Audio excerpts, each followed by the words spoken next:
Okay, ulit. Take 2, yun, recorded yun. Okay, so sabi ko SES when it comes to beauty pageant, ano. So yung SES, masasabi ko pang barangay lang siya. Kasi limited lang yung pwede niyang gawin. Yung DES, sabihin mong pang ano, pang town. Okay, yung TES pang ano, pang intermunicipality, intercity. Tapos yung tatlo, yung ARIMA, ano, pwede kong sabihin pang provincial level ito. Tapos yung SARIMA, pwede kong sabihin national. Ano, tapos yung SARIMAX is pang international. So, pag narinig mo ang forecasting ng time series, hindi agad exponential smoothing ang ire-recommend sa iyo ng ano, ng mga expert. Usually nagsisimula sila dito sa ARIMA, SARIMA, tsaka SARIMAX. Sir, bakit hindi pa tayo nag-umpisa diyan? Ano, may mga gamit din kasi yung exponential smoothing.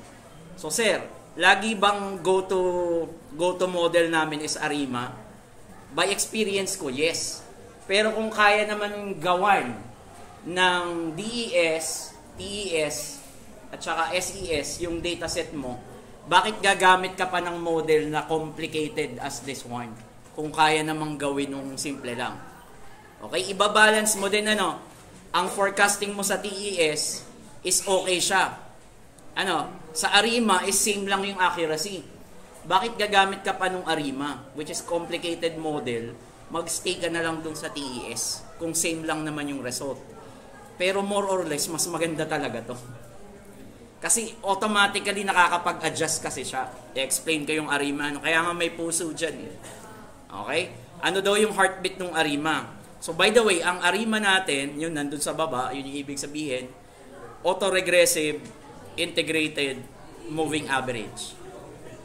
Okay, yun yung acronym niya, autoregressive integrated moving average. Ang i-discuss ko muna, ano yung AR part? Ano yung ibig sabihin ng autoregressive? Ano? So, yung autoregressive, ito lang naman yung mini-measure niya. Parang exponential smoothing din. Ano? Ang essence ng AR, yung past data mo is nai-influensyahan kung ano yung magiging present mo. Tama din naman, ano, kung again, kung i-relate ko siya sa totoong buhay, yung experience mo before is nagagamit mo at present. Okay? Yung mga experience mo, alam mong mali yung ginawa mo during the past, so during the present, medyo iiwasan mo na siya. Pero kung makulit ka talaga, hindi mo siya itatama. Okay? Pero yun lang ibig sabihin ng AR. Pero meron tong kakaiba kaysa sa TES. Ano?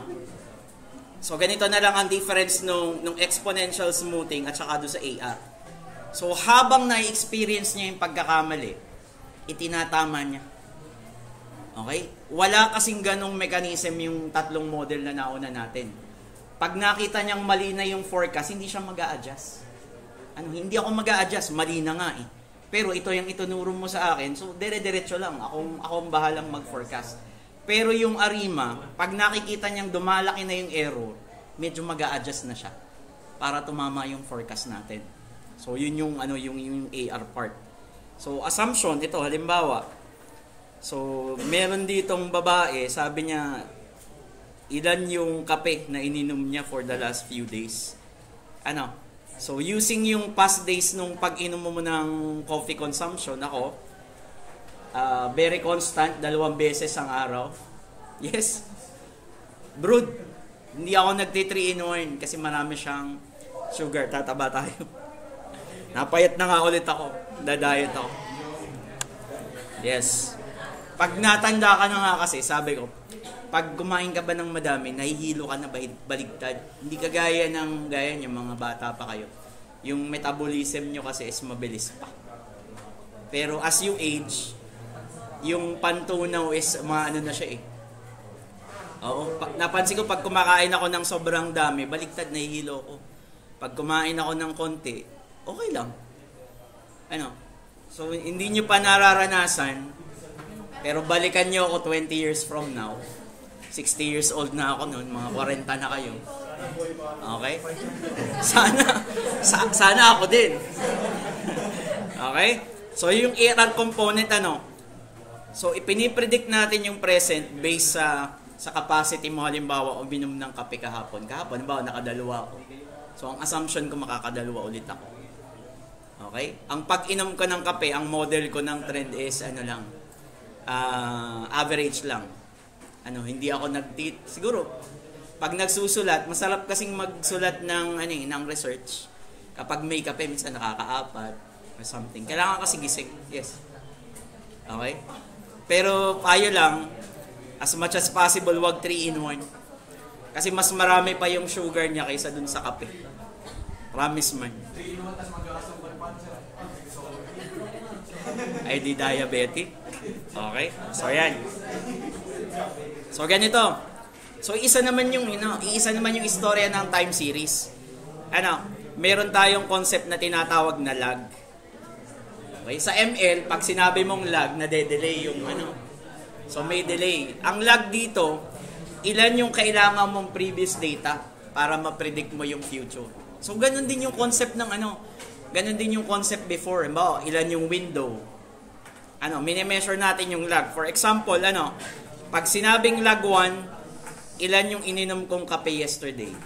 Mini-measure ko lang siya. Pag sinabing halimbawa lag 2, the other day, ilan yung ininom ko? Pipili tayo ng lag, ilang data yung kailangan ko to accurately predict yung next value. Pwedeng ang lag mo ay 7. 7 yung data ko na kailangan para i-predict yung next value. So parang din siya, related din dyan siya sa mga model natin before. Pero may mga component nga lang tayong kailangan intindihin dito. So yung AR, yan yung P. Number of lag values. Ilan yung kailangan mong value to predict the next. Pwedeng 2, 3, 4, 5, 30 days, 7 days, or anything. Okay, may bisita tayo. So yun yung AR part. Denoted siya ng letter na P. So tandaan nyo, AR, denoted siya ng P. Ibig sabihin lag. Lag values. Yan. Ang objective natin for today is kailangan mahanap natin ano yung P, ano yung D, ano yung Q. Pag sinabi mo kasing, magmo-model tayo ng ARIMA, sasabihin sa'yo nung kapartner mo, anong configuration natin? 110 ba? 000? 312? 512? 612? 216? 666? Halimbawa lang. Okay? So, ibig sabihin nung to natin, gagamit tayo ng dalawang lag values para mag-forecast. Ganun lang kasimple, Yan yung equation. Di natin pag-aaralan yung equation. Pero nung nag-PhD kami, kinukumpute namin yan manually. 30 data set. Kukumpitin mo siya manually. Sir, anong gamit nyo? Excel lang. So, mahirap kasi pag-calculator. Excel naman ang gamit namin. Pero yung formula, mahirap.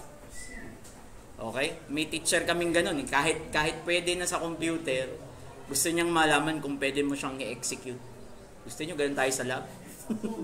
Wag na. Nagpapayta na nga tayo eh. So, ulitin ko AR, denoted by letter P, number of lag values. So, walang usap doon, number of lag values. Okay? So, yan. Meron lang may constant term, tapos meron lang coefficient. So, ano naman yung so, bakit daw napaka-cool nung AR? So, lahat naman ng time series, ganun yung past value mo is nakaka-impact kung ano yung magiging status mo ngayon. Okay? Sa buhay ba ganun din? Halimbawa, happy-go-lucky lang ako nung college. Mapipredict mo ba na patapon ng buhay ko someday? Hindi. Happy-go-lucky ako nung college. Siguro mas happy pa ako sa inyo. Yes. Sasabihin ko sa inyo, hindi ako minsan nag-aaral, pero huwag niyo akong gagayahin. Kasi nga, hindi nakikita ko naman sa sarili sa inyo din minsan kaya naiintindihan ko kayo kung bakit kayo nag-a-assignment sa harap ko ng ibang subject.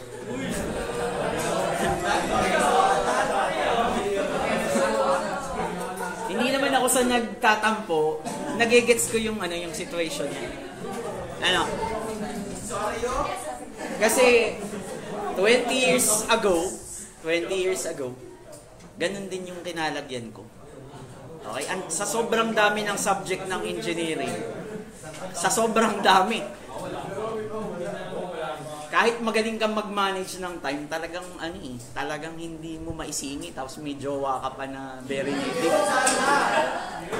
May jowa ka pang very needy. Di lalong mahirapan ka mag-manage ng time. So, ganun. So, hindi mo mapipredict nga eh. Hindi ko rin na-predict sa buhay ko na ako'y magiging teacher. Kasi dati akong programmer. Okay, so siguro kung di ako nagtuturo, di ako ay work from home. Work from home ako. May client lang kami. Wala, napalinya na dito. Nagustuhan ko siya. So ito ako ngayon. Pero hindi na impluwensyahan ng past kung anong mangyayari. Kasi hindi ko alam yung mga external variables na nangyari. Okay? So ayan. Napaka-useful ng auto-regression para makapag-detect daw siya ng patterns at saka ng trend. Whether financial, sa weather forecasting, gumagamit din sila nito. Then sa pag-inom ng kape. Ayan, nakasulat eh. Okay? Sa pag-inom ng kape. Okay? Basically, basta yun lang. Using past value to predict the future. Okay? Ano naman ang kailangan ng ARIMA? Ito yung kakaibahan niya. Meron siyang requirement bago ko siya i-model. Ang requirement niya, magsusulat ako, wait lang. Ang requirement ng ARIMA is kailangan meron siyang concept ng stationarity. Ano sir yung stationarity? Stationary. Hindi yung stationary na mabang papel. Stationarity. So kapag ang ilog, sinabi mong napaka-stationary ng ilog ngayon, ano ibig sabihin? Banayad lang. Banayad lang, kalmado lang. Okay? Kung may time series ka na ganito, kung may time series ka halimbawa ganyan, tapos if-need mo siya sa ARIMA, ang gagawin niya, automatic gagawin niyang banayad lang. Iko-convert niya sa banayad. Tatanggalin niya yung seasonality, tatanggalin niya yung trend. Banayad, yun yung stationarity. Sir, bakit ginagawang ganyan ng ARIMA? Ang concept ng ARIMA, mas madali kong ipipredict yung value kung constant lang lagi, halimbawa yung specific value. Di sir, straight line lang yan. Dito nyo makikita yung difference ng ARIMA at saka ng SES. Yung SES kasi straight line lang. Ito naman, medyo kumur-curve siya ng kaunti. Parang may something na konting na nakukuha siya. Ang ginagawa niya, kaya yung integrated na ginagawa niya, ulitin ko yung concept niya, is kung meron kang non-stationary, sir, ano yung non-stationary? May trend, may seasonality. Non-stationary. Okay, ano yung stationary? Walang trend at saka walang seasonality. Ito, stationary data to. Ganyan. So, yan yung unang requirement ng ARIMA. Yung ARIMA na mismo ang gumagawa sa atin para maging stationary yung data. Sa SES at saka DES at saka TES, hindi ginagawang stationary. As is. Okay, yun yung difference ng dalawa. So, parang ganyan lang. Parang trend. Bullet, sabi sa Japan, bullet train, constant lang yung speed. Constant lang. Ibig sabihin, constant yung mean, nagse-shake siya, pero hindi masyadong matagtag. Then, yung rhythm niya is constant din, halimbawa yung speed. Parang bullet train. Okay? So, it has stable patterns. So, pag stable kasi yung pattern, mas madali kasing i-predict. So, yun lang ibig sabihin nung part. So, paano ginagawa ng time series yan? So, meron silang concept ng differencing. Tuturo ko din sa inyo yung differencing. Mamaya magkakameron ako ng example. So, para maging stationary siya, meron tayong concept ng differencing. So, anong ginagawa? Imagine, meron tayong roller coaster. Napaka non-stationary. Paano mo gagawin yung roller coaster is pantay lang. Parang trend lang siya. So, ang concept natin is differencing. Sinusubtract mo lang yung ngayon dun sa kahapon, yung kahapon dun sa kahapon ulit, hanggang maubos mo yung data. Then, itetest natin kung wala na siyang trend at saka seasonality. Okay, i-smooth out lang natin. From roller coaster, gagawin nating trend. So, minaminus lang natin. Yun yung I component ng ARIMA.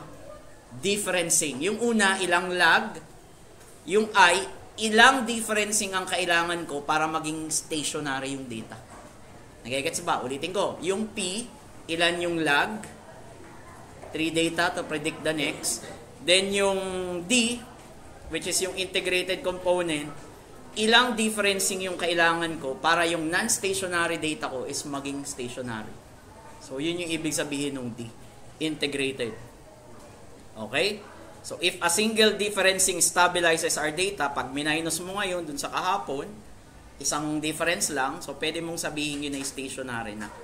So, automatically ginagawa to ng ARIMA para sa atin. So, sample, ang haba na explanation pero ang code nito madali lang. So, halimbawa, first graph. So, meron tayong stable pattern, sabi dyan, pero siya ay stationary. Yun yung description niya. So, halimbawa, graph 2. Tumataas yung mean, nakikitaan mo ng trend, nakikitaan mo ng seasonality kaunti, pwede mo sabihin siyang non-stationary. Okay, nagigets ba? Mga sample lang. So, halimbawa, third graph, nagbabari yung amplitude, yung up and down. May trend siya, at sometime bumaba, at sometime tumaas, so non-stationary. Okay? So, next. So, sa unang tingin, non-stationary. Varying cycles. Pero mahirap i-decide kung titingin ka lang sa graph. Tama ba? Kasi ang hirap i-decide eh. So, gagamit tayo ng method para malaman mo kung yung isang time series is stationary o kaya non-stationary. Another method para malaman mo kung may trend or seasonality. Ang dami na. Gagamit tayo ng anong method yun? Yan, Dickey-Fuller test, ADF test. So mamaya ipapakita ko sa inyo yan. So para ma-measure mo kung yung non-stationary data mo kapag dinifference mo na is magiging stationary. So ganun lang naman description yan. Tinetest lang natin yung constancy. Mali pa yung spelling. Hindi sa akin yung slide Hindi sa akin tong slide. Nakita ko lang siya hindi ko ina-akin to. Kaya kung napansin nyo, walang name sa umpisa. Baka maka-copyright ako. Hindi sa akin to. Hindi ko to kine-claim na sa akin. Nakita ko lang siya kasaan. Maganda kasi. Hindi siya AI generated. Siguro pinaghirapan talaga niya yung slide. Okay, ano naman yung moving average part? So may AR ka na, may I, tapos meron ka pang MA. Ito yung ginagawa natin. So how much will I drink coffee kapag uminom na ako ng 2 ngayon? Pwede bang uminom na lang ako ng 1 kinabukasan o wala? So pwedeng ganon. Pinipredict natin kung how much yung iinumin ko kinabukasan. Ipipredict ko na, nakainom na ako ng 1 ngayon, siguro mamaya 1 ulit, then bukas ganun ulit. Okay? So napipredict ko na laging 2. Sir, may seasonality ba ang coffee mo? Wala. Linear trend. Constant lang na, straight line. Okay? Minsan hindi ako nakainom, siguro nakatravel. Okay, yun yung MA. Ito yung sinasabi ko. What if nagkameron ka ng mistakes ng forecast dun sa test data mo? Like maybe sabi dito mali yung prediction mo. Dun pa lang sa test data mo, meron tayong mechanism na para matuto ka dun sa mga malalayong prediction. O dynamically siya yung mag-a-adjust para tumama tayo. Okay? So halimbawa nakikita kong yung grades ko sa elective is mababa, then alam kong hindi ako nag-aaral dito. So, sa susunod, i-adjust ko yung mistake ko. Mag-aaral na ako, sir. 30 minutes lang. Buong term. So, kung hindi pa rin tama yung result, dagdagan ko mga 2 hours. Per term. So, may capability yung arimang mag-adjust para sa atin, para tumama yung prediction natin. Yun yung wala, yung mga unang model natin. Okay? Examines past prediction error. I-examine ko yung pagkakamali ko before para maging tama siya sa future. So, yun yung MA term. Napakadaling pag mali yung guess, maaaring may adjustment nga akong gawin. So, ganun din naman yun. Okay? It's like learning from the past mistakes, sabi dito, para ma-improve mo yung forecast. Okay? So, bakit kailangan ulit ng MA part, moving average? Para smooth lang yung forecast. Tapos, maka-adjust tayo kung meron tayong kahit small o kaya large mistakes. Okay? So sir, kung nakaka-adjust yan sa mistake, ay di napaka-accurate niyan. Hindi rin. Kasi merong mga large mistake. Parang buhay din, balik tayo sa buhay ano. Merong malaking pagkakamali na mahirap patawarin. Diba merong mga ganon? Halimbawa ako, meron akong kabit, pero wala naman talaga. Huwag nyo isesento sa asawa. Pero wala naman talaga. Halimbawa, sa makabilang bahay ako, halimbawa lang. Okay? Mahirap itama yun. Sa totoo lang. Lalo na halimbawa, yung asawa mo is hindi siya forgiving. So, hindi pa rin siya magiging accurate. Pero in terms ng mga minor mistakes, halimbawa, bumili ka ng mag-grocery ka, tapos hindi ako nakapag-grocery. My mistake. Pinabibili ako ng suka, binili ko yung toyo. Kaya yung remedyahan. Pero halimbawa, yung mga mistake na sinasabi kong masyadong malaki na, is mahirap nang abutin yung Parang ang hirap nang i-reach out. Nagigets ba? So kaya nating mag-adjust sa error, pero ang malaking pagkakamali is mahirap siyang i-reach out. Someday magpapamilya kayo, maintindihan niyo ako. Okay? So yan, smart touch lang sa forecasting. Okay? So game. Implementation. Medyo matagal lang mag-run ng ARIMA. Sasabihin ko sa inyo, matagal mag-run ng ARIMA. Kaya sa laboratory, pag iniraran nyo yung model, pwede na kayong kumain muna dito sa Happy Store. Yes. Minsan, nag-e-exam kami, ang model ay ARIMA. Yung model, lalo na pag sa Remax, bago lumabas yung configuration, tumatagal siya ng 30 minutes. Okay? Kaya be wise sa coding. Kapag mali yung code, uulit ka na naman, 30 minutes. Ito yung sabi ko challenge ng midterm. 3 hours pa rin ang natin ng exam. Huwag kayong mag-alala. Tapos hindi ko kayo bibigyan ng sobrang habang time series. Halimbawa 2,000 data points. Lalong mahirapan. Ito yung model natin na 1,000 data points. 50 minutes ata yung run bago lumabas yung configuration. So, sige, sample lang, kabisado nyo naman mag-import na. So, sir, bakit mag-i-ignore tayo ng warning? Napaka-unstable kasi ng library ngayon ng ARIMA. Ang daming warning na lumalabas. So, para matanggal mo yun, lagyan mo lang nito. I-ignore niya lahat ng warning. Pero yung error, hindi mo siya pwedeng i-ignore.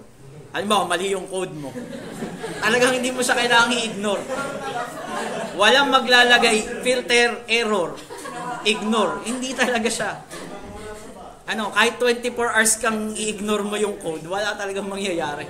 Warning lang. Okay? So, ito yung dataset natin. By the way, tanggalin ko muna to para magets nyo kung ano yung day first row. Tanggalin ko muna to. Bago yan. So, ito yung ginagawa natin. Parse date, local something. So, pag iniran ko yan, so, tingin kayo dito, yan. Pag ganito yung pattern nyo, medyo nalilito na to. Ano ba siya? January 1, 2018? Pwede ka yung interpretation mo dito is February 1 o kaya ay January 2. Nagigets? Okay? Sir, bibigyan mo kaming ganyan ng dataset? Depende. Okay?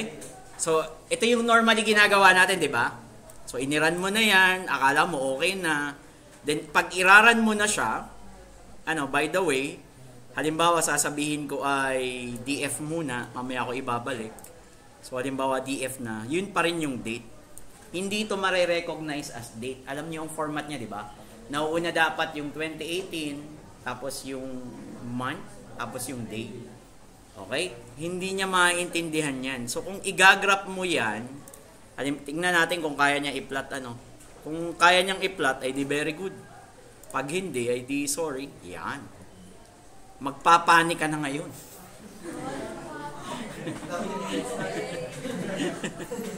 Kasi ang data natin is not numeric. Unang-una, sablay yung date. Tapos yung revenue natin is merong comma. So siguro nanggaling siya sa Microsoft Excel, hindi na niya natanggal yung comma. Tapos kung mapapansin mo yung percentage niya, hindi rin maintindihan to as number. Merong special character sa hulihan. Okay? So, data cleaning. Di ba tinuruan ko naman kayo mag-clean ng data? So, by the way, ibalik lang muna natin sa original. Then, ibalik din natin to dun sa day first true. Para maipaintindi mo sa kanya na mauuna muna yung araw, day first eh. Okay? Gagawin mo siyang true para yung format ng date mo is maging ganito. Yan yung proper format ng date na pwede na sa time series. So, nagigets? Okay? May problema tayo sa revenue. What if nga lang na-experience yung ganito yung data? Hindi kasi sa numeric, kasi meron siyang comma. So, ang gagawin mo, so tingin ka muna dito sa first line na to, ire-replace mo yung revenue. Anong ire-replace mo? Ire-replace mo yung comma ng wala lang. Yun lang na may ibig sabihin yan eh. Yung DF revenue ko, ilalagay ko ulit sa DF revenue, ire-replace ko ng wala lang, empty character, para mabura mo siya, then i-convert ko siya sa float. So, hindi tayo dediretso muna ng may processing. Tapos, alam niyo naman yung ASFREC ibig sabihin, tayo ay per day. So, kung titingnan nyo siya, ayan, numerical na. So, ganyan din yung gagawin mo sa discount rate. Uulitin mo lang. Ire-replace mo naman yung percentage. Ire-replace mo yung percentage ng wala din. Tapos, i-assign mo lang ulit. Okay? So, i-clean ko muna yung data. So, hindi ko masasabi kung bibigyan ko kayo ng ganitong data. Pero at least nakita nyo. So, ayan. So, ngayon pa lang magiging ready yung plot. Then, ngayon mo pa lang siya makikita kung ano yung itsura niya. So, ganyan yung dataset natin. Okay? Revenue. May mga time, ito yung revenue, hindi ko alam kung anong tindahan. May mga time na nag-i-spike. Extreme. So, sasabihin ko din sa inyo,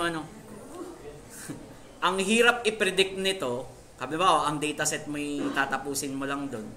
Tapos, ito yung test data mo, hindi mo talaga actually marireach yung dulo niyan. Ito yung sinasabi ko na okay lang magkamali, pero wag extreme. Extreme kasing nangyari. Okay? Kahit anong model yung gawin mo, kahit neural network pa yan, ulitin ko ulit yung point ko, Ulitin ko yung point ko. Okay? Halimbawa, ito yung test data ko. Kahit gaano kaganda yung model mo, hindi ko marireach yung peak. Maaring hanggang dito lang. Yun yung weakness ng time series. Kapag merong extreme value differences na nangyari, hindi ko talaga marireach yan. Kahit anong gawin kong model. Bakit? Kasi kung makikita nyo yung previous value natin is steady lang, tapos bigla kang tataas, hindi ko kayang i-predict yan. So, wag nyo akong sisisihin mamaya kung bakit ang prediction is ganun lang. Malayo dun sa tunay. Kasi extreme. Biruin mo, ARIMA na yung ginagamit natin what if pa lang siya? DES, SES, tsaka TES. Hindi rin niya marireach, pero mas maganda to. So, ganito yung data set natin from 2018 to 2022. Walang 2023 siguro hanggang December. So, silipin lang natin, STL. Hahanapin natin kung may seasonality, pero palagay ko meron. Okay? Ang trend niya, anong trend niya? Tumataas siya. Yun lang masasabi ko. Siguro additive, pero definitely hindi to multiplicative. Okay? Sir, gagamit pa ba tayo ng additive at saka multiplicative sa ARIMA? Hindi na. Bakit yes? So bakit hindi tayo gagamit ng additive at saka multiplicative? Remember, ang ginagawa ng ARIMA, kung meron kang seasonality, ginagawa niyang stationary lang. Yun yung concept. Pag gumagamit ka ng exponential smoothing, kailangan may idea ka kung anong additive at saka multiplicative. Pag ARIMA, hindi na. From stationary, may seasonality, i-convert lang niyan sa constant lang. So, hindi mo na kailangang malaman dito kung additive o kaya multiplicative pag gagamit ka ng ARIMA. Meron na tayong I-component, differencing. Okay? So, kung sisilipin mo lang yung seasonality niya, kung sisilipin mo lang so definitely merong seasonality. Kung sisilipin lang natin, sir, paano ko silipin ang i-zoom in ko lang? So, try natin ng siguro 14 days. 21. Sige ha. Hanap lang tayo ng 21. Tingnan natin kung makikita natin dito sa ano. Dito mismo sa STL. Kung may specific pattern. 1, 2, 3, 4, 5. 6, at least 6. 1, 2, 3, 4, 5, 6, 7. 1, 2, 3, 4, 5, 6. So, para sa akin, 7, ano. Pero, i-confirm pa natin. ACF. Baka, i-confirm mo siya kung may seasonality talaga siya. Yes. Ano? Pwede kang gumamit ng ACF. Okay. So, mako-confirm ko yung dataset natin is may seasonality. PACF. Pag gumamit ako ng PACF, nakakita ako ng sharp drop. Yung una mataas, tapos yung kasunod sobrang baba. Wala yung seasonality. Pero kung gagamit ako ng PACF, yan. Dalawang magkasunod, hindi siya sharp drop. Ano? So, masasabi kong meron siyang seasonality. Okay? So, dalawang tool na yung nagsasabi may seasonality. Hindi ka pa na-satisfy. Periodogram. Okay? So, again, silipin natin. Kung wala ulit ako ng 21 days, wag niyong piliting bilangin ng ganyang kaliit yung graph. I-zoom in nyo na lang. Okay? So, 1, 2, 3, 4, 5, 6, 7, 8. So, para sa akin, 7 per day. Okay, gets? Weekly. So, ibig sabihin, ang seasonality ko is 7. Again, hindi ko na kailangan ng additive, hindi ko na kailangan ng multiplicative. Ang kailangan ko na lang malaman dito, kung may seasonality yung data mo, yun na lang. Mas madali, di ba? Okay. Next. Ito yung concept kanina ng A.D. Fuller. Paano mo sasabihin quantitatively? Quantitatively. Stationary yung data mo, kaya non-stationary. Sa graph, kita natin.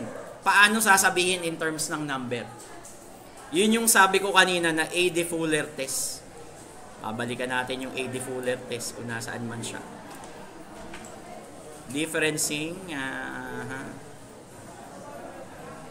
Basta nabanggit ko siya. Ito. So, method siya para malaman mo quantitatively kung merong seasonality at saka trend yung data mo. Ang dami na nating method niyan. Pero bibigyan ko kayo, mas maganda to kasi quantitatively. So, ang gagamitin mo lang is yung A.D. Fuller.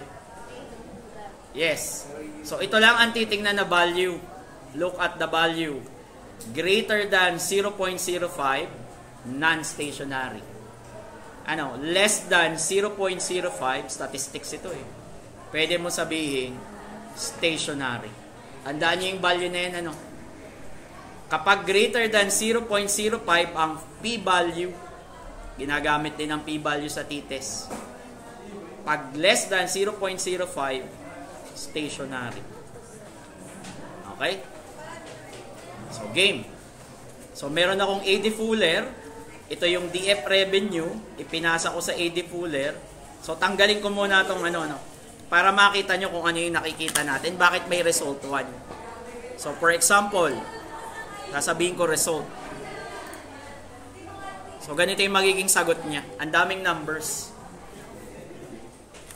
Okay? Ang pipiliin nyo lang dyan, yung pangalawa. Tingnan nyo sa manual kung ano ibig sabihin yan. Itong pangalawa, ito yung hinahanap natin na p-value. Okay? Huwag nyo nang pansinin muna ito. May mga gamit ito, pero at the moment, huwag nyo na munang pansinin. Ito. Huwag nyo nang pansinin. Ang titingnan lang natin is ito. So, sabi, kapag greater than or equals to 0.05, ang time series mo ay mayroong trend, mayroong seasonality, siya ay non-stationary. Nagigets? Kita naman natin sa graph, kita natin sa ACF, PACF, kita natin sa STL, yet another method na magko-confirm na meron siyang stationary. Minsan, ang hirap kasing ma-detect. Gaya nung mga graph kanina. Hindi mo alam kung meron siyang trend or seasonality. kapag hindi mo na makuha sa graph, kunin mo sa AD Fuller pag nakakalito na. Pero very obvious kasi yung dataset natin na meron. So, kaya ang ginagawa natin dito, splicing lang, ang piniprint ko lang dito yung result 1. Nagigets? Greater than 0.05, anong sabi? Non-stationary.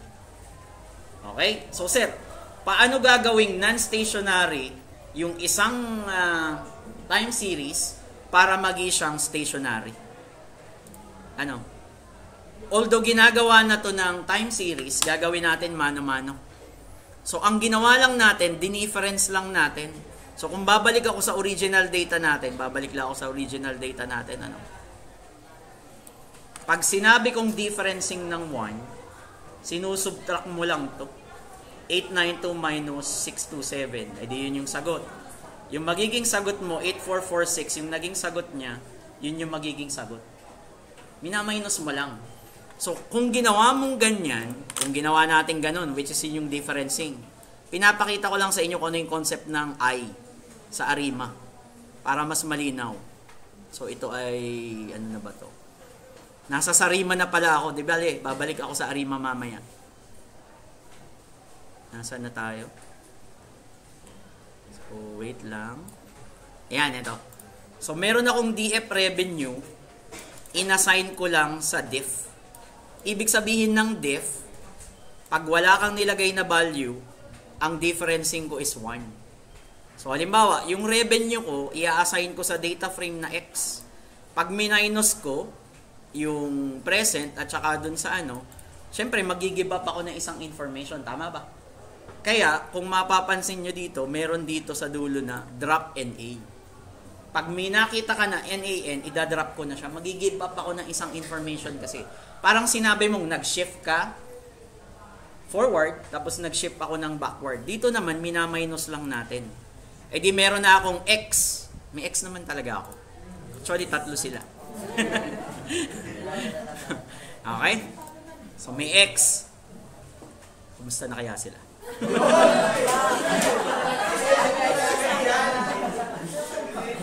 Okay. So, X. Okay? So, yung result niya, titingnan natin sa AD Fuller.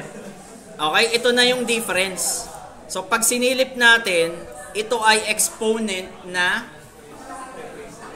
to the negative 24. Magbilang ka ng 23.0 backward. Di ba less than 0.05 na siya? That's the time na masasabi mo, by the way, kung gusto mong makita ko na magiging result, i-plot kaya natin yung ano. Halimbawa, x.plot. Para makita nyo kung ano naging itsura niya. So, ganito na yung magiging itsura nung model mo. Sir, bakit may mga spike pa din? Sa laki ng data, hindi niya nakita na ano, hindi niya ma-difference agad. Pero kung titingnan mo quantitatively, ito ay wala na tong seasonality, wala na tong trend. Nagigets ba? Ganyan yung ginagawa ng ARIMA behind the scene. Ano? Ganyan yung ginagawa niya behind the scene. Para hindi ka na mag-isip kung additive o kaya multiplicative. Okay? So, yan yung ibig sabihin ng x.plot. Then, hindi ako gagamit ng SARIMA. Wait lang. Napa-advance ako. So, nasa ARIMA pa tayo. Pero yung code natin, iisa lang. Iisa lang siya. So, balik muna ako sa ARIMA concept. Ano? So, iisa lang yung code natin. Kayo mag-alala. Yung code ko ng ARIMA, SARIMA at saka SARIMAX, iisa lang. May nagbabago lang. Sige, i-execute ko lang ulit. Hindi kayo mahirapan sa code. Pag nag-e-exam kayo, kahit copy-paste nyo lang. Pero bibigyan ko kayo ng dataset na challenging. Na kailangan yung linisin muna. Yan. Yun na lang ang mahirap sa part na to. Okay? So, madali kasi yung code niya. Sa sobrang dali, nakakaasar. Sobrang dali eh. Walang challenge. Ang matagal lang dito yung modeling. Yun lang ang sasabihin ko sa inyo. I-try nating i-model to. Aabot to siguro ng 6 to 10 minutes. Yung paghahanap tayo ng configuration. So, ARIMA pa rin tayo. Ano? ARIMA, ACF. Alam nyo na yan. PACF. Periodogram, alam nyo din yan. Nandito na tayo kanina, nag-test lang tayo. Ito yung drop.NA. Sige, makita ko lang. So, ulitin ko lang ulit yung x.plot. Diretso na ako, x.plot. Okay? Hindi ko na palalakihin yung graph. Oh. From here, yung original dataset natin kanina is naging ganito. Para ma-compare nyo siya, edi df.plot. I think revenue lang naman ata tina-target natin. Wag ko na i-plot. Alam nyo na itsura niya. Alam nyo na itsura. Medyo yung amplitude is, medyo bumaba lang siya. Okay? Ito ay stationary. Yung original data natin is non-stationary. So, yan. Ito yung ARIMA model. So, medyo may iba lang yung approach natin. Pero ganun din. So, pipili lang ako ng 30 days na test data. 30 days. Kung ano yung ginawa natin dun sa mga exponential smoothing, same din. Sir, nasan yung forecast horizon? Di ba forecast horizon muna? Dito kasi, mas pipili ako ng forecast horizon na mas maiksi sa 30. Ang pinili ko ata dito, 12 days lang. So, pipili ka ng test days. Ulitin ko lang, i-interpret natin. Ito yung buong data. Kukuha lang ako ng 30 days. The rest ay training. Ito train. Ito ay test. So, ano ibig sabihin ng training? Ito, i-assign mo dun sa training. Kumuha ka from 0 hanggang dulo except the last 30. Kaya na ibig sabihin nun yung df.iloc minus test day from the right side, kumuha ka ng 30 days. Negative Ibig sabihin, magsisimula ako sa right side. Yung iba magsisimula pa dito sa side na to. 1,000 nga yung data mo bibilangin mo pa siya. Pwede din naman. Kung 1,000 siya, edi siya, around 970. Kung gusto mong kunin sa kabila. Bakit dadaan ka pa ng Pamanila, ng Lucena, kung maiksi lang naman yung pamayhay? Yun yung point ko. Kunin mo sa kabilang side. Hindi mo makuha sa yung jowa mo sa isang approach. Maaring sa ibang approach. Okay? Ganun lang naman. Okay? Question mo na. Test days, 0 days. Then, ito yung napansin. Ni-research ko pa to kagabi. Hindi gumagana yung auto-ARIMA. Okay? So, ang kailangan mo is ida-downgrade mo yung NumPy. Ida-downgrade natin yung NumPy library. So, mag-i-install tayo ng ganitong code. Pip install. Ibig sabihin yan, maglalagay tayo ng PMD ARIMA 2.40. Then, i-uninstall ko yung NumPy. Remember, in-uninstall ko yung NumPy. Then, papalitan ko siya ng lumang NumPy. Dati, gumagana to. Mga 2 to 3 years ago, walang problema yung code. Then, import OS. I-identify lang natin kung ano operating system natin. Yung exit 100, exit 00, parang normal exit lang. Kaya kung mapapansin nyo, yung PMD ARIMA ay umaangal. Hindi mo pa naman ako na-install pero ginagamit mo na ako. Yun yung ibig sabihin. Okay? So yan, medyo matagal lang yan kasi lang tayo naka-data. So install mo lang yan every time magra-run ka ng ARIMA. So siguro sa future version nito, maaayos na nila yung incompatibility. May incompatibility kasi. It's either ang mag-upgrade dito is yung PMD ARIMA, pero hindi mag-upgrade ang Google Colab ng NumPy na ida-downgrade niya. Kasi laging ang update mo pataas Okay? So pag okay na yan, sabi niya successfully installed, ganito ang gagawin nyo kapag tayo ay nag-OpenCV na, image processing. Madami kang i-install na library. Alam niya ni Hamilano, nakita ko nag-neural network siya. Alam namin na isa rin. Pinakita niya sa akin yung panlaban niya Yung 250k niya na prototype. 50k ba? So pag na-install mo na, since yung NumPy mo yung nagbago na nagbago na yung NumPy mo i-comment mo na ito, tapos i-run mo ulit from the start. Sige, i-run ko ulit from the start. Okay? So, tandaan yung process, ano. Ako ay umaasa balang araw na mare-resolve tong issue na to. Kaso hindi pa nag-update yung PMD Arima. Parang naging stagnant yung library for the past 2 years. Nagbago na yung implementation ng NumPy. Okay? Ayos na. Ayan. Ibig sabihin nito, okay na ako sa PMD Arima. Then kung mapapansin nyo, para mahanap ko yung configuration niya, kasi ganito yung hinahanap natin eh. Ang hinahanap natin dito, ano yung value ng P, ano yung value ng D, ano yung value ng Q. Yun yung hinahanap natin. Kung magaling kang magbasa ng graph, makikita mo siya sa ACF at saka PACF. Pero hindi ganoon kadali. So, ang gagamitin natin is gagamit tayo ng Auto Arima. Itetest niya lahat ng configuration para malaman natin kung ano yung appropriate na value para dun sa dataset natin. So, medyo, ayan. Sir, ba't ang bilis? Kasi kakaunti pa yung data natin. Okay? I-try mong may seasonality. Sir, bakit ang ginamit mong seasonality ay false? By the way, remember, gumagamit tayo ng Arima lang. Ang Arima is naka-design sa dataset na walang seasonality. Parang sabihin mo siyang DES lang siya. Okay? Nakaset ako ng seasonal false. Then, ano yung recommendation niya? Ang recommendation niya is ang configuration natin is 512. Ibig sabihin, para ma-predict ko yung next value, ang optimized na value ko is 5 log.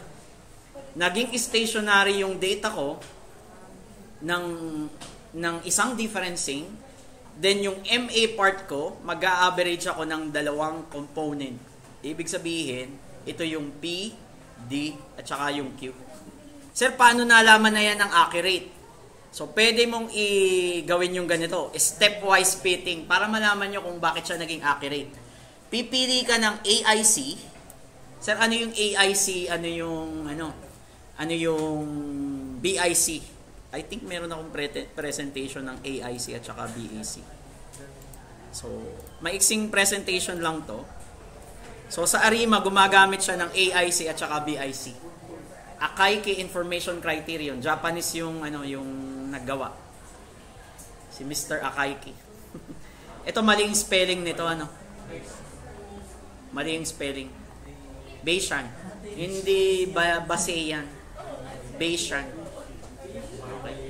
Mali. Bayesian. So, yan yung ginagamit natin. So, para saan yung dalawa? So, sa Arima, ginajudge natin kung gaano kaganda yung configuration. So, parang may judges tayo. Ang scoring parameter natin, mas maliit yung value ng AIC o kaya BIC, ang gamit natin dito AIC, mas maganda yung configuration ng model. So, gumagamit tayo ng AIC at saka BIC. Goodness of fit ang tawag. Number of parameters of use. So, again, the lower the value, mas maganda. Okay, AIC, gaano ka-fit yung model without excessive parameters. Sir, ano yung mga tinatawag nilang parameters? Hindi na natin to nakikita. Behind the background kasi, yung parameters ng model. So, hindi natin makikita yan. Pero yan yung AIC. BIC, pwede ka din gumamit, pero yung model natin gumamit tayo ng AIC. Dito, pag gumamit ka naman ng BIC, kapag mas maraming parameters, ibig sabihin, kapag napaka-complex na ng model, bibigyan niya siya ng penalty. Ibig sabihin, pag napakagulo ng isipan mo, bibigyan kita ng penalty. Masyado na siyang complex. Okay? Pag nagiging complex yung model mo, pinipenalize nung BIC. Mas maraming penalty, mas maraming demerit. Yun yung ibig sabihin nun. Okay? So, ginagawa na nga natin to, Auto Arima. Lowest AIC and BIC, yun yung best model. So, tingnan lang natin. Pros and cons, kahit wag na to. Process, Auto Arima. Ayun na nga yung ginagawa natin. Pinakita ko lang yung slide. So, titingin ka na may pinakamababang value ng AIC. Ang pinili niya is yung 512. Eh di titingin ka dito, 512. 512. Ako ay 57,650. So palagay ko yan na yung pinakamababa. Nagigets? 6750. Yun na ang to beat. 57,650. Ito malapit siya pero mas mababa pa rin yung 512. So 511, 577, 665. So ibig sabihin, ang model ng Arima ko is 512. So ganyan ang lalabas dapat sa midterm exam nyo. Given na dataset, isusulat mo lang number 1, ano yung model mo. Pwedeng sabihin mong ito ay 101. Possible kasi yan. So, ganun lang ulit. 1 to 3 lang tayo ulit sa midterm. 1 to 3. Okay, 1 to 3 lang. So, meron na tayo, 512. Then, gagamitin natin yung sinabi nung model. Yung sinabi nung model, ito yung model natin. Pag sinabi mong model summary, automatic, ang gagamitin niya is yung pinakamagandang configuration. Hindi mo na isusulat na 512. Automatic 512. Sir, ano yung end periods? Number of periods na ifo-forecast mo. Gaano ba kahaba yung test data natin? Di ba 30 days? Parang sinabi mo ditong end periods is equivalent ng length ng test. 30 days. Ito yung prediction niya sa training data na ibabangga natin dun sa test data. Ito na yung prediction nyo. So, kung ipa-plot mo siya side by side, pa-plot lang natin side by side. Ayun yung prediction, no? Yun yung, kung nakikita nyo yung kulay green. Yes, actually yung kulay green. Sir, paano natin i-zoom? Paano i-zoom to? Para mas makita nyo yung, ano daw? So, pwede kong sabihin na yung test data ko, pwede ba mag-umpisa ako ng, for example, ng 2022? Kung sisilipin ko lang ito, dito natin uumpisahan. So, 2022 onwards. Tapos yung revenue ko din, so dapat parehas din. Kasi pantay lang dapat yung graph eh. So, pwede ko sabihin 2022 onwards. So, sisilipin lang natin ang malapitan. 2022 test. Ay, hindi. Nandun ako sa test. Parang dun sa kabila. Wait lang ha. So, para makita ko lang siya. Tama nga ba? Hindi, para makita ko lang itong part na to. Halimbawa, i-splice ko lang dito. So, dapat yung index ko kasama din ano. So, ito yung test. About yung train na lang. Kasi isang linya din naman to eh. Kasi yung ano natin, yung 2022 natin is part pa rin ng training data, kaya pala hindi natin makuha. Yung test kasi natin, ito lang eh. So, dapat nandito tayo sa training. So, para makita lang natin ng in-zoom, 2022. Pangit talaga pag di mechanical keyboard. Oh my God. Tsakanes. Yan. Ibig sabihin, nag-umpisa lang ako ng 2022. So, yan yung Arima. So, sabi mo, napaka-powerful niyan. Parang hindi naman. So, tinetest nga lang natin to. Pero kung sisilipin mo to sa DES, may possibility siya na ganyan lang yung gawin niya. Straight line. Pero kung makikita mo siya, medyo nag-curve siya. There's something na nade-detect. Hindi pa ganun ka-powerful yung model kasi natin. Kasi alam naman natin may seasonality, pero yung ginamit natin is Arima, which is naka-design para sa trend lang. Parang ganun lang din. Okay? Then, i-measure natin yung forecasting error. So, dito, gumawa na lang ako ng function para ang ipapasa ko na lang yung test ng revenue at saka yung prediction ng Arima, gagawin na niya itong 4. Para hindi ako ulit-ulit ng copy-paste. Gumawa lang ako ng function. So, ang ibibit natin, kung ito ang titingnan natin, dapat mas mababa pa dito yung sa Arima. Ini-expect natin dapat bababa tong mape. Bakit, sir? Kasi i-account na natin yung seasonality. Okay? Yun yung sunod na model. So, tingnan ko nga lang sa ilalim. Then, sir, paano mag-forecast sa future? Medyo iba yung approach. Ano nga ulit yung forecast sa future? gagamitin ko yung buong dataset. Then, explicitly, ako yung magbibigay ng order. Di ba, 5-1 to ang best model. Ay di sasabihin mo, ARIMA ng time series lahat, ang order ko is 5-1-2. Okay, nagigets? Pag may 5-1-2 na ako, yung final model ko is i-fit ko yung dataset ko. Pag na-fit ko na, dun pa lang ako magpipredict. Sir, ano ibig sabihin ng start? Di ba, may line akong ganyan, nag-spike. Halimbawa, ito yung end. Mag-predict ka sa start ng length ng revenue. Nasaan yung length ng revenue? Eh di nandun sa hulihan. Tama ba? Nasaan yung end ng length ng revenue? Eh di nandun din. Plus 12. Ito yung 12. Magpe-predict ako ng 12 days. From the last data. Parehas lang. Ang starting point mo ay di dun din. Nagtapos ka ay di dun din. Nagigets? Okay? So kung i-execute natin siya, ang prediction niya ay ayun. Ano, ito.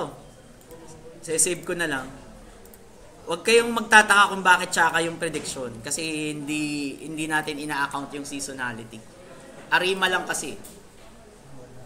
Ito, yun. Okay? So, ayan. So, ayan. Ayan, yun yung prediction natin ng 12 days. Okay? So, hindi ko na i-discuss ulit. Ipapakita ko lang sa inyo yung SARIMA. Iisa ang code. Iisa ang code natin. Since ito ay seasonal ARIMA ang tawag, ano? Actually, may presentation din ako niyan. So, para mas maintindihan nyo, SARIMA simple explanation. Ang dinagdag lang dito is seasonality. Yun lang simpleng explanation. Kung kanina ay autoregressive integrated moving average, may seasonal component na tayo. Okay, galing ng presentation, seasons. Okay, hindi ko naisip yun. Basta yun lang ang difference. Yan, tatlong magkakapatid. Si ARIMA, si SARIMA, tsaka si SARIMAX. Ano? Okay? So, ito yung magaganda. Yung mga ugly kasi niya, yun yung mga exponential smoothie. So, magaganda to. Magaganda tong lahi na to. Yung mga ugly kasi niya, nandun sa... Tatlo din sila, di ba? SES, DES, DES. Yung mga ugly cousins. Okay? So, ito magaganda sila. Ayan. Ano lang, seasonal, autoregressive. So, same din. So, meron lang tayong i-add na seasonality. So, ganito ang declaration naman ng ARIMA. Meron ka ring PDQ. Yung P, ganun din yung concept. Ilan yung lag mo dun sa seasonality, ilan yung, ang tawag dito, ilan yung differencing dun sa seasonality para maging non-stationary, then yung Q component ko is ganun din. Okay? Then ano yung M? 7 days, 16 days, 30 days. Ang mahirap lang dito, ikaw talaga yung magpo-provide. Remember, ang ARIMA, hindi kanya bibigyan kung ano ang seasonality. Trabaho natin yun. Okay? Ito lang yung mahirap kapag sa ARIMA. Ang ipoprovide mo lang sa kanya is yung seasonality. The rest, gagamit na lang tayo ng auto ARIMA para makompute natin. Automatic yan. So, ganun din yung definition. O yan, ganun lang. Okay? So, gagamit lang tayo ng seasonality. Sige, i-runtime all ko na lang. Iisa naman yung data na ginamit natin. Iisa lang siya.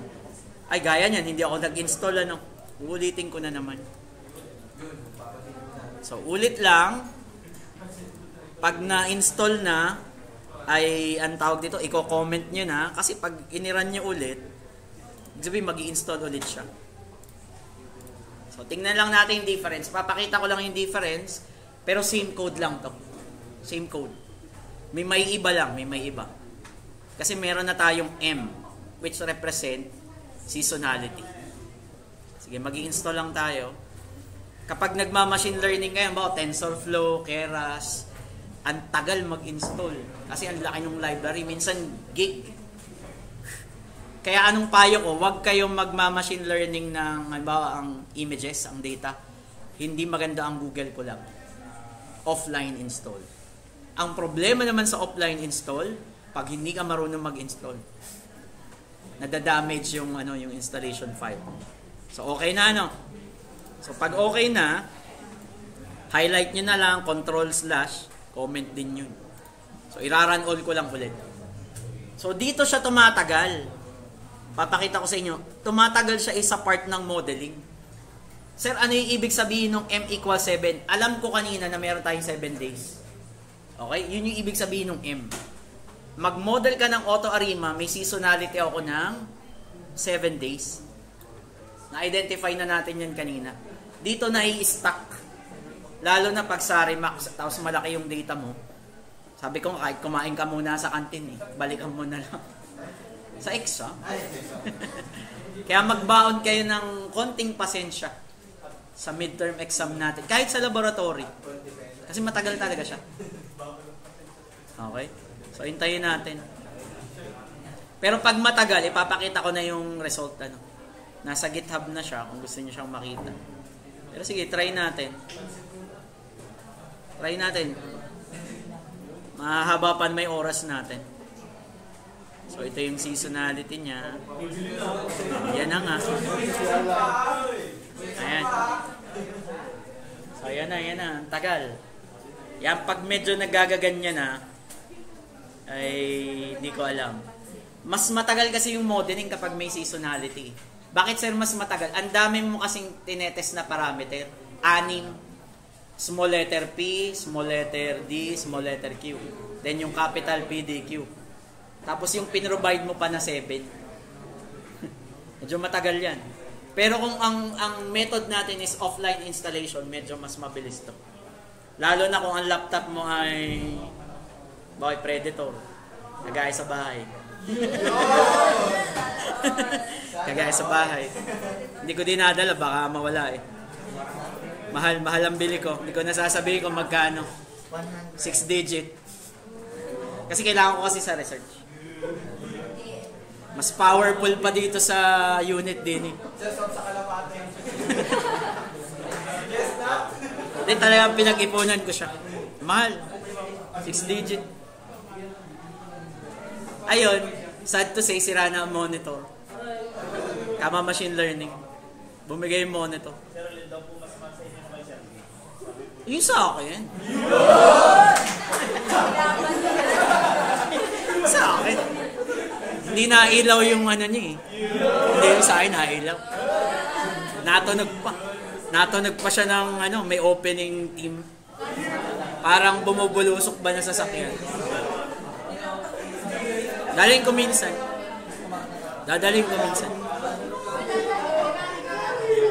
Ang tagal.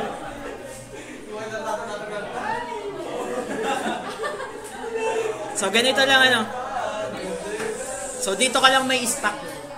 Sa dalawa, sa isang model. Actually, yung result naman ng model summary, kung ayaw mo makita yung detail niya step by step, ang ibibigay pa rin naman ng model, yung best model. Pwede mo nang i-cancel tong stepwise fitting.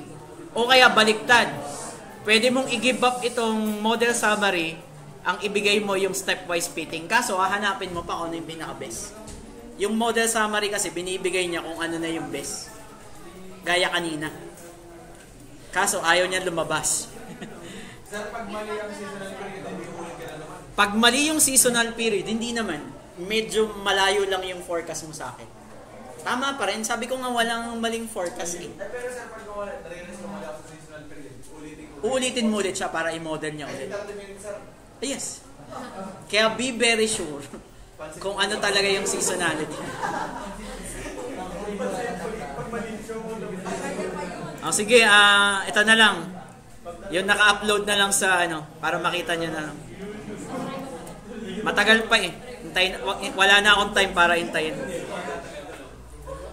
Ito same code. Papakita ko na lang yung na-run ko na.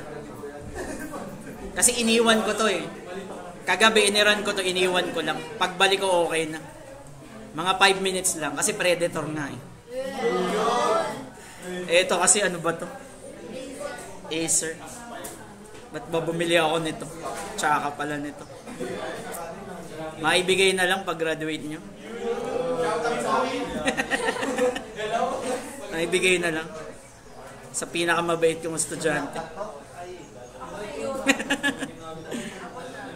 So, ang model natin, ito. So, 312-2027. Iraran mo siya, hanggang ngayon, hindi pa tapos. So, ito siya. 312-2027. So, same code.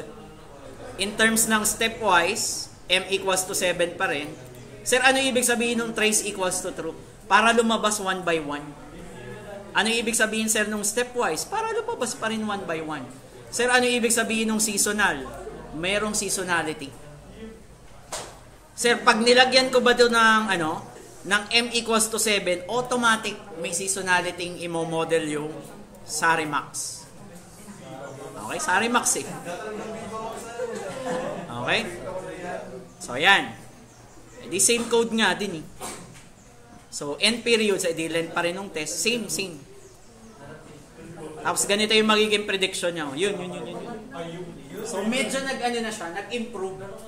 Hindi kagaya nung Arima na nag-curve lang ng isang beses. Okay?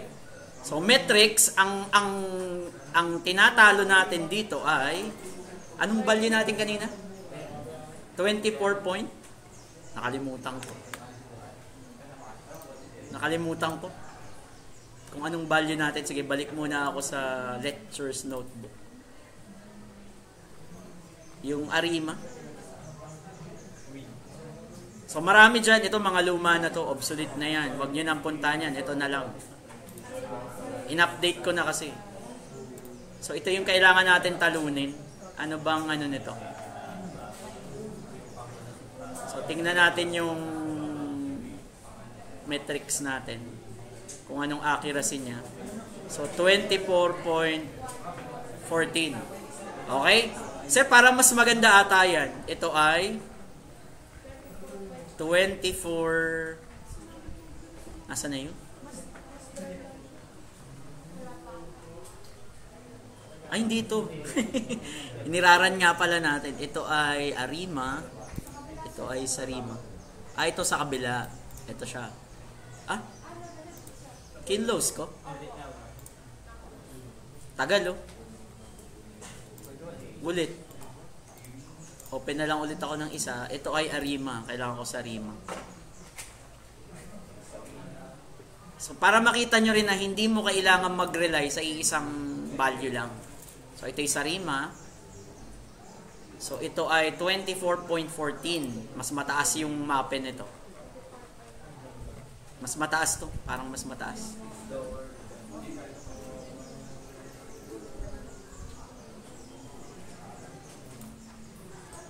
$24.53. Okay? So, kung titingnan mo ibang unit, ito ay 721. Ito ay 726. So, in terms ng MAE, mas okay to. Tama. In terms ng MAE, yung Arima is malaki. Yung MSE ko is 147. Ito ay 152. Mas malaki, di ba? Okay? Pagdating ng RMSE, 123. Yung Sarima ko is 121. Pero, mas malaki dito yung mas accurate siya dito. 24.14 lang yung error. Dito ay 24.53. So, majority wins. Okay? So, mas maganda pa rin yung Sarima. Tapos, again, imo-model mo, ito yung order, 312-2027. Saan ang galing yun? Tapos ka na ba? Hindi pa rin? Ito, yan. Lumabas na siya. So, 312-2027. Medyo matagal siya, around 10 minutes. Okay? So, medyo matagal. So, ang mangyayari dyan is, yan yung magiging prediction mo. Okay? Then, yung last model natin, ito yung forecast.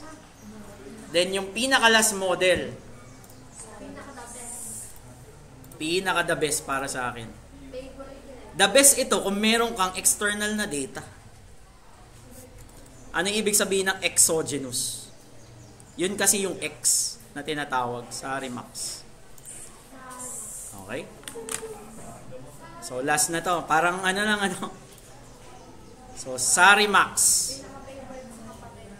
Ito yung pinakamaganda kung meron kang external data. yun naman yung catch. So last na to. Pagkatapos nito, okay na. Ito ba yun? Sa Remax. Simple explanation. Hindi ko lang na-save as PDF. Wait lang ha. Save as PDF. Save ko lang as PDF. Ayan. So may seasonality to at saka merong exogenous value. So ganito ang explanation ng exogenous value. Maganda to kung merong kang external data. Ang meron lang kasi tayo revenue, pero kung titingnan natin, meron pang dalawang column kanina eh. Discount at saka coupon rate. Ibig sabihin, may kinalaman ba yung pag nag-issue tayo ng discount, nagpalabas tayo ng coupon? Parang discount din yung coupon eh. Okay, may kinalaman ba siya? Maganda yung sa Remax, seasonal autoregressive moving average with exogenous variables. External factors, ibig sabihin. Anong magandang explanation na to? Pinakasimple lang. Ako ay sorbetero. May data ako ng kita ko ngayong for the past 1 year, 365 days. Then, may data din ako ng Pag-asa sa Lukban for the past 365 days. So, ibig sabihin, ang exogenous value ko dito is yung temperature. May kinalaman ba yung benta ko ng ice cream sa temperature nung araw na yun? Yun yung external variable. Pero, hindi lahat meron kang makukunan na external variable. Halimbawa, magpipredict ako ng Bitcoin. Ano yung mga possible na external variable mo? Kapag ba umiinit ang panahon, tumataas ba ang sales ng Bitcoin? Definitely hindi, di ba? So, ang kailangan mo dyan, halimbawa, tumataas ang presyo ng Bitcoin kapag tumataas ang stocks ng Jollibee. Halimbawa lang, yun yung external variable mo. Nagigets ba ako? Bumababa ang price ng Bitcoin kapag, anong pwede? Ba, nag-issue ng, araw-araw ba nag-i-issue ng tariff? Hindi. Basta hanap ka na lang ng reference. Basta yung sinasabing exogenous variable, external factors na nakaka-impluwensya. Kung ako'y sorbetero, ang benta ko'y 100, ang temperature sa labas ay 40 degrees Celsius. Okay? Nung naging siyang negative 20, ang benta ko ay piso lang. Kasi wala naman nabili. Okay? Yun yung tinatawag na external factors. So, sa Sarimax, ina-account mo yung X factor. Okay? Anong simpleng explanation pag sa tao? So, usually, sa lab na naman, yung madaling makarelate eh. So, halimbawa, nakita ko pag may jowa eh. Si Ali, may jowa din. Si walang jowa, yung walang si Cherry. Okay? So, sa lalaki kasi, huwag tayo maging sinungaling, huwag tayo maging plastic, mga boys. Physical agad na papansin namin. Napaka-honest mo talaga. Napaka-honest mo. Di sa totoo, boys. Halimbawa, single tayo. Di ba physical naman talaga? Yung unang napapansin. Okay? Okay? Pero bakit minsan, may dalawa kang gusto, pero may mas gusto kang isa? Parehas naman silang maganda. May tinatawag kang X factor. Ayun, exogenous value eh. Parang sa Miss Universe, lahat naman sila magaganda eh. Walang patapon sa talaga. Okay? Pero nagkakatalo sila, sino yung may X factor? Okay? Sino yung may dating? Lahat sila maganda pero isang tingin ko pa lang, parang mahal ko na. Di ba? Di ba ganyan naman talaga? May maganda kasi na, nakasabay mo lang, nakita mo, wala lang, maganda. Pero may tao na nakasalubong mo, nagandahan ka, pero parang iba eh. Parang mahal ko na siya. Di ba? So may mga X factor. Sir, lagi bang ganun sa totoong buhay? Hindi naman. Yung maganda kay Robby, maaaring hindi maganda sa akin. Ang X factor kasi is very relative din. Okay? Halimbawa, si Ali. Pogi sa paningin niya si Maniago, sa akin hindi. So iba-iba pa rin tayo ng definition pa rin. So ganun din mga exogenous variables. Nagbabari pa rin tayo, May seasonality tayo tapos may account lang ako na external value. So yun lang na may ibig sabihin. Ito, example lang nga pala dito. Ice cream. Meron ba siyang relationship doon sa temperature nung araw na yun? Or other things? Gaya nito. Dumadami ang regalo mo, syempre, kapag Christmas season. Okay? Dumadami ang nagsha-shopping kapag Christmas season. Okay? Kapag 11-11 or 4-4 something. So, yan yung mga external variable. Mas maganda mag-forecast ng time series kapag makakakuha ka ng external variables. Yung ginagawa kasi natin, iisa lang eh. So, ang gagawin natin, gagamit tayo ng Sarimax para i-account yung external variables. So, ano yung advantage ng Sarimax?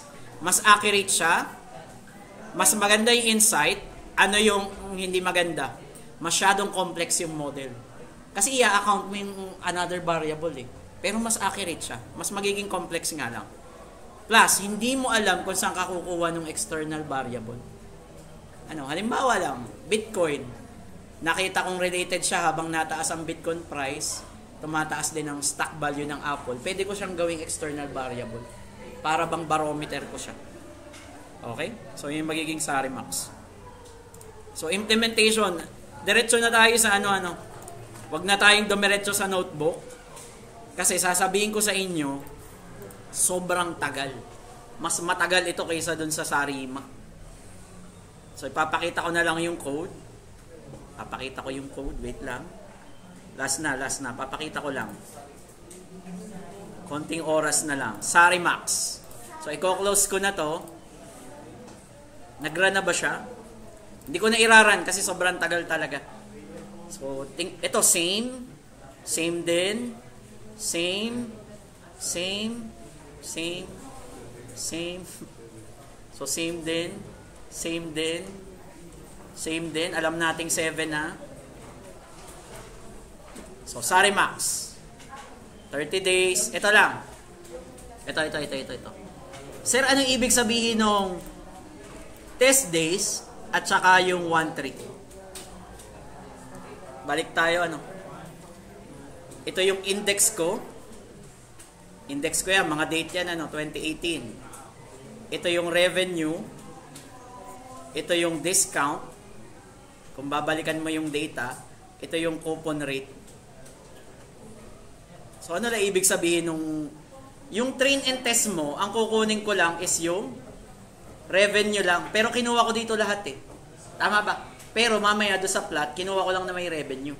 Itong train and test, kinuha ko lahat. Pero ang kailangan ko lang is revenue. Yung exog train at saka yung exog test, ito yung discount at saka yung coupon rate. Ano yung 1:3? Ibig sabihin, kunin mo lahat ng column from minus test day. Column ko ito ay 0, 1, 2, 3. 1 to 3 is 1 to 2 lang. So, nagigets ba? Ang makukuha ko lang value ng exog train is hanggang dito lang. Nagigets? Hindi ko isasama yung revenue. So, ang laman ng exog train at saka ng exog test is yung discount lang at saka yung coupon rate. Yung laman ng train test ko, mamaya, ang gagamitin ko lang is yung revenue. So, dalawa lang naging nating test. Isang training and test para sa revenue, isang exog train at saka test para sa discount at saka doon sa coupon rate. So, ito siya. Okay? Then, gumamit tayo ng Arima. Ito lang yung difference. Alam mo na siya ay 7. Alam mo ng 7 Nasaan yung training data mo ng exogenous variable? Capital X. Para ma-model mo. Ayan. Ang best model, sabi nung Sarimax ay 212-2027. Kanina atay 312, This time, meron tayong 212. Kasi meron tayong external variable na ina-account. So, yan yung imo-model natin. Ang mangyayari dyan, kapag nag-stepwise fit ka, ganun din. Ilalagay mo yung m equals to 7, yung exogenous value ko ay yung ite-train ko. Nagte-train pa lang tayo eh.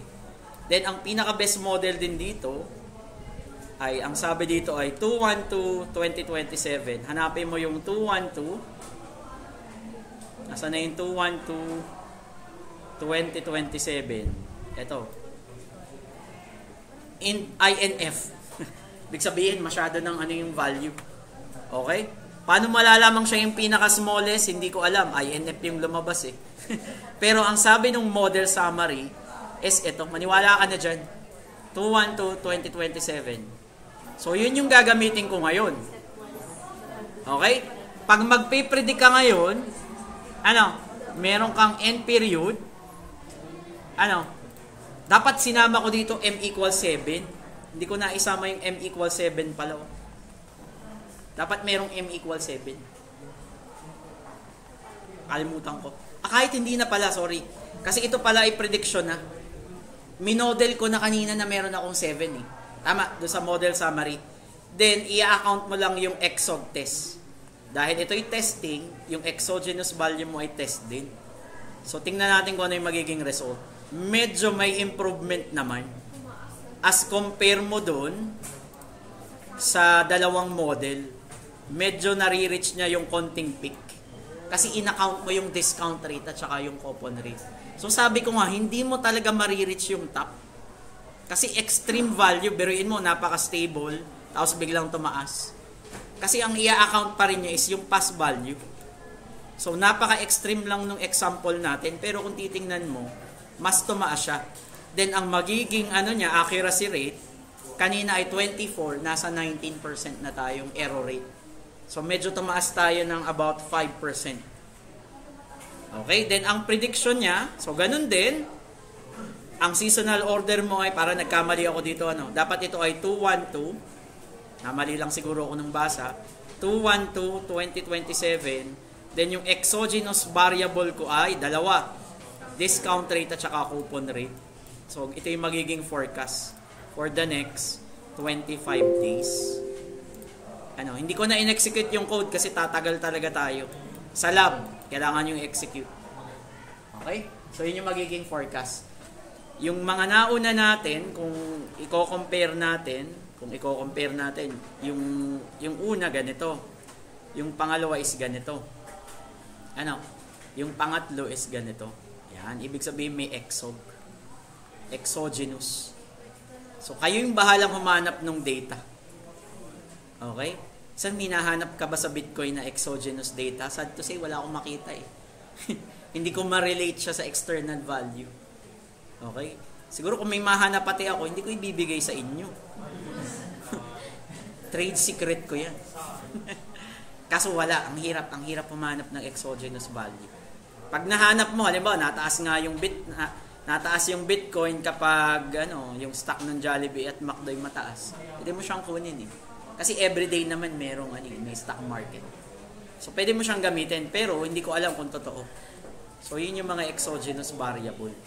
So yan yung last natin sa time series forecasting.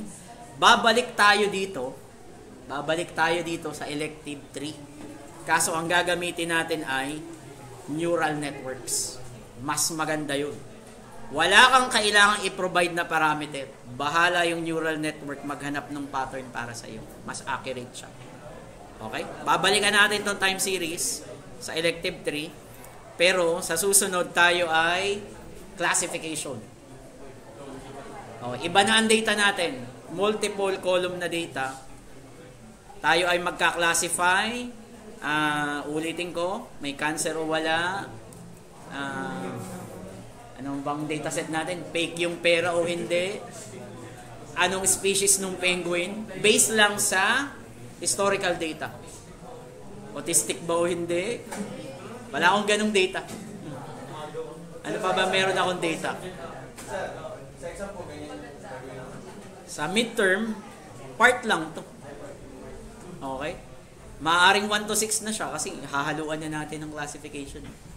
1 to 3 yung sarima-arima, then 1 to 3 yung classification. Sir, paano humihirap ang classification? Paano humihirap siya? Tinuruan ko kayo ng classification algorithm na 5. Pili ka ng the best. Isa lang yung sagot mo out of 5. Then sabihin mo sa akin anong accuracy. Pag nag-feed ako ng panibagong data, ano yung classification mo? Male ba siya or female? So ganun lang, siguro 1 to 6. Ano kasi naiiwan pa natin. Sige, sagutan mo hanggang 1 to 4 lang. 1 to 6, siguro 1 to 6 na nga. Nalimutan ko magka-classification na nga pala tayo. Magkaiba kasi yung classification at saka itong time series. Ito kasi, ang ginagawa kasi natin, ang term dito, ang ginagawa natin is regression pa lang. Pag sinabi nating regression, ang pinipredict ko ay numbers. Pag sinabi mong classification, ang pinipredict ko ay target label. Mga label. Halimbawa, ipipredict natin, based sa measurement ng body niya, yan ay male or female. Okay? Halimbawa, penguin, species A, species B, species C. Halimbawa, cancer. Cancer, halimbawa, malignant, tapos ay benign. Ibig sabihin, hindi siya cancerous. Buko lang siya, pero hindi siya nag-i-spread. Okay? Malignant, tapos benign. Meron akong dataset ng breast cancer. According sa reading ng doktor, ipipredict natin kung may breast cancer ka o wala. 80% ba? 91%? Or something. Kasi ito ang future ng AI. Someday, ang mga doktor gagamit na siya ng AI para makapag-decide sila sa medical diagnosis. Okay? Minsan kasi pag dinadiagnose ka ng doktor, kahit sila conflicting sasabihin nung isa, hindi, pre, may cancer yan. Tignan mo yung x-ray. Sasabihin nung isa, pre, wala. According sa study ko sa France, wala yan. So, anong magiging tiebreaker? Gamit tayong AI. Then, kung anong sabihin ng AI, tsaka kung anong sabihin pa ng ibang doktor, hindi majority. Okay? So, wala talagang papalit sa tunay na doktor. So, ang inuulit ko, ang concept ng AI is hindi para palitan tayo, para tulungan lang. Yes. Yun yung concept. Sana all. Okay? So, kung walang question,